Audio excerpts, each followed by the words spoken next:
authorship. And I think that in our future, because of AI technology and all these technologies that we have available to us, there's going to be our relationship to authorship in general, like writership in general, is going to change. Like, for instance, just to conceptualize for anyone who doesn't create music in the audience, everyone who creates Facebook posts, has everyone done that before? Created a Facebook post? Who's the author of the content when someone comments something clever? Who's the author? And I think as we grow as a society, our relationship to who created something is going to change. And so our relationship to how that transaction works should change too. And I think the two and two don't go together, and that we have to have conversations like this one that we're having in the room together collectively as communities, where everyone has a voice and everyone has a say on how this works. I love Shalita. Very smart. Wrapping up here, but just because I'm getting the cue. Is blockchain the music industry's silver bullet? And what can we expect in the next 5 years? I want to just go down the line. Let's start with you, Lauren. You look like you're ready to answer that one. Well, I wanted to say one last thing, especially to developers in the room and entrepreneurs in the room.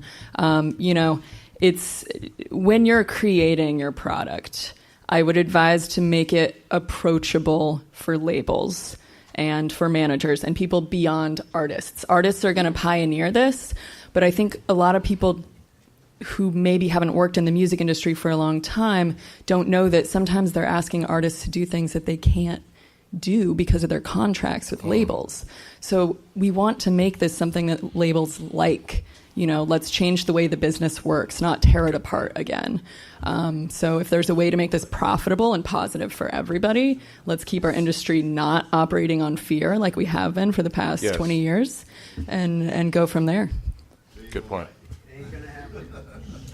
All right. This is Byron? how change happens. Yes. Yeah, I think that silver bullet, I like to stay away from those things because I think that it's definitely going to be a big part of what's going to change things radically, where there's a direct relationship between the creator and the consumer. Okay. But I think you're still going to need individuals, institutions like the nonprofit Sky's the Limit, like Recording Artists Guild, like just advocates that educate, that help administer, because creatives are still going to need help. They're still going to need, the blockchain is there, but they're going to need people. They're going to need teams, institutions to help them onboard that. So it's still going to take, it's going to be disruptive, but just like the internet, new industries are going to be created, new positions, and just new roles. So I think blockchain is going to be an amazing tool, but it's still going to require people and organizations to help implement that. Gotcha. Yeah. The ever so lovely Shalita, please, what is your take? Let's wrap it up here. I think blockchain is the future of money, and it's also the future of transparency, and it's also the future of how we want to use it. And so I hope everyone in this room is inspired to do something in their own lives in the way that they see fit in terms of what they want to create with it, because it's open for everyone. Wow. Ray. So I do agree with you. I do believe that they are going to try and make cryptocurrency the new form of currency. They've been trying to get rid of cash for about 20 years, hence the debit card infusion, where people are using a debit card for literally something that cost $1. Wasn't done before. But the biggest thing is education. Cryptocurrency, blockchain is still something relatively new that the masses don't know and don't understand. If you take a room full of people, the average person does not understand it and won't be able to speak to you with intelligence on it.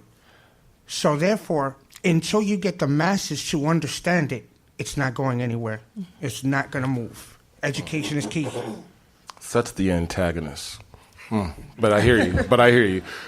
You did say that Sony has lawyers and what have you that are kind of looking into the blockchain, right? Well, so after the whole LimeWires and different streamings where the lawyers were sending cease and desists, and they realized that streaming was the new avenue and a new way to make revenue. It wasn't going to the Best Buys and the Targets and the Walmarts to sell CDs anymore. So now labels are being a little proactive, and they're starting to say, well, wait a second, what is this new thing that's coming up? What is on our radar? Let's look into it. So they're looking into it, but it's not past a I'm looking into it stage. Got you. Good point. Aubrey. I mean, again, I think we're here in 2019 at a place very similar to 99. Don't look at cryptocurrencies and the volatility there as accurate representation of what's happening with the blockchain. Things are volatile now because there is a lack of education, adoption, and just general understanding. But there's a fundamental technology here that could revolutionize finance and open up participation to billions of people worldwide. Yes.